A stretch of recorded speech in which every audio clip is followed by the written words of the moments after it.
before we get into that program that you're going to consume, we're going to have this week's joke of the week. What do you call a cheerleading herb? Something happy herb, an encouragement. An encouragement? Yeah, encouragement. Oh, encourage, play on words. Yeah. Okay. Yeah. This week's garden joke is brought to you by Rescue.com. American-made rescue products keep your family, home, and yard protected from pest insects like wasps, hornets, yellow jacket, flies, ants, and more. Learn more at Rescue.com. That's RESCUE.com. So, organic chemicals versus organic chemicals. When people hear the term, well, it's organic, that must mean it's safe, and they don't use anything. Yeah, or it's like it's not. It's I don't know if like safe is the word, but it's not going more acceptable in your dietary needs. Oh, it's organic, so or just like I'll accept a higher cost because I know it's been prepared or grown in a better situation than the big farm does. All right, so we're going to bust some myths here, and I think the biggest one is that organic farms don't use pesticides, and there was a myth for a long, long time that organic meant pesticide-free, you won't have any pesticides, and there are actually over 8,000 branded pest control products approved for organic farming, and this is for the United States, the USDA, United States Department of Agriculture, for their organic program. And this is the organic program that regulates foods like the USDA organic label. So these farms go through this approval, but they still use pesticides. So are pesticides the worst things for you? No, just like humans, plants do need protection from diseases, pests, etc. So they are useful for protecting the plants. Now they might use less, they might use different ones, but they still do use the pesticides. Right, and they're, like Nat Green products, they have a proprietary weed killer. It's natural, more natural. It's not, it's not glyphosate. There is when you talk about chemicals, there is chemicals that they use, like you said, they have to go through a rigorous approval process by the USDA in order to justify, or in order to be able to use certain things and still be able to label it as organic. It is done by, responsible trained professionals. It is highly regulated, but it doesn't mean that it's not happening. Correct. So the other one is that organic foods are safer than conventional, non-organic.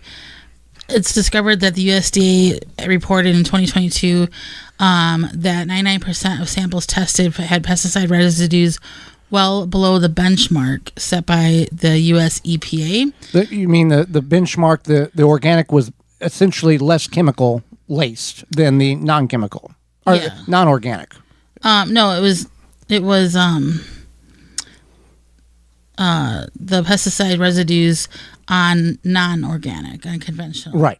Yeah. Is that what you asked? Right. That the organic was technically by stature a little bit better because it didn't have the chemical traces on it. Right. And so you need to understand that they are, the USDA, the EPA, etc., are making sure that your food is safe. So you shouldn't fear conventional produce.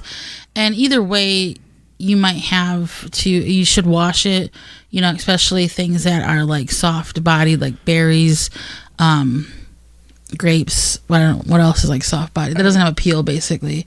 Yeah. You're supposed to wash it. So, yeah. And we're always going to consume this in some fashion because we are not, everybody but 4 people in the country is able to grow every single thing that they need. So there's going to be some consumption of whether farmer's market or a grocery store in whatever capacity to meet our needs. Right.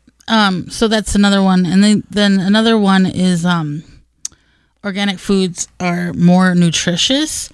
And so organic does not mean healthier. So in loose terms, it means it grew in a different manner with potentially less chemicals.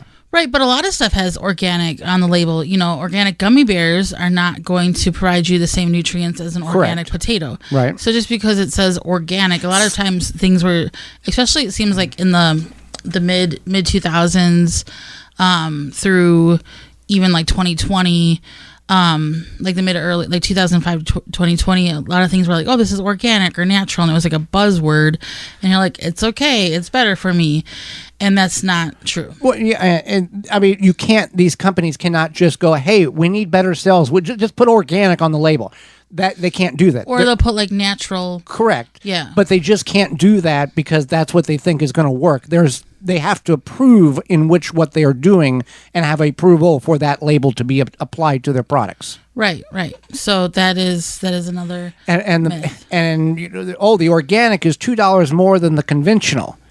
Whenever, let's be real, whenever you're trying to hit a budget of groceries, it gets very hard to do if you choose or are trying to to consume organic produce when you purchase half as much for twice the value, for twice the much dollars.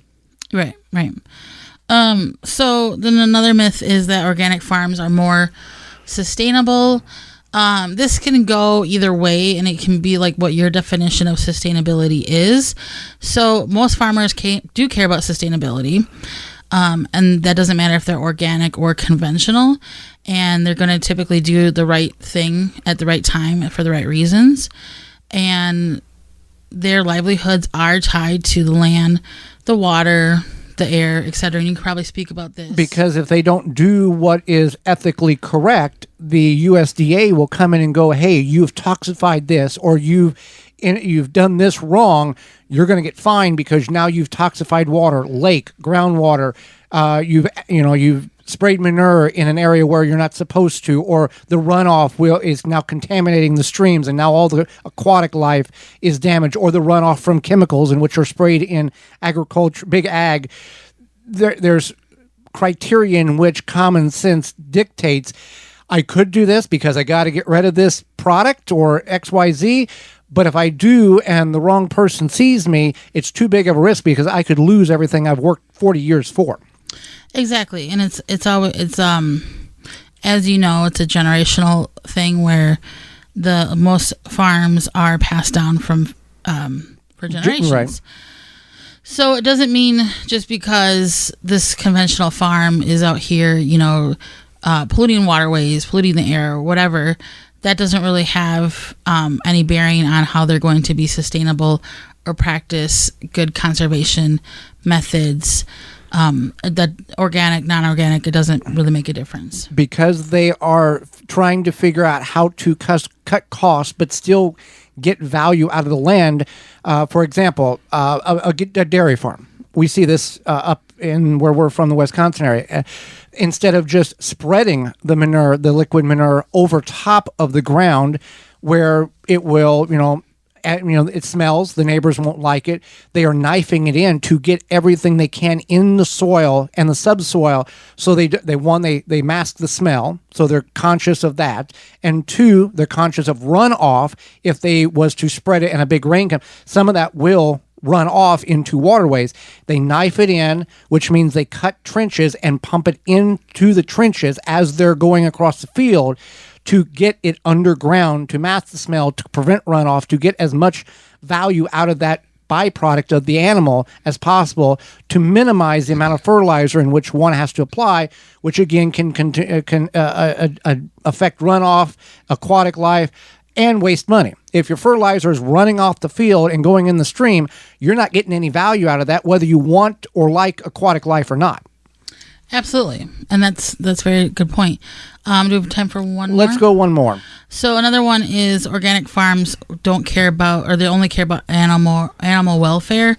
You can speak to that conventional organic doesn't matter. You still care about the animal. You care about the animals because if you, in an animal-based farm, the animal is what brings value. If you do not take care of your animal, or the animal is sick or diseased and it spreads to the herd, the value of that herd, whether you're milking it or you're raising it for meat, has diminished. You have nothing because when you go and sell the animal, they are very particular about the size of the animal, the health of the animal, and these farmers have reputations that, so and so the Smith's farm always brings top quality pork or beef to the market. So we're gonna, as a buyer or as a butcher, I know that they have top quality. So I'm gonna buy it a little bit higher because I know what to expect, and it's good quality stuff.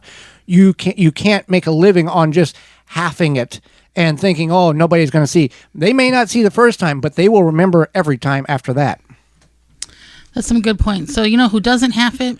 Walton's Incorporated. And speaking about meat, Walton's has what you need to get things to make good tasting meat products.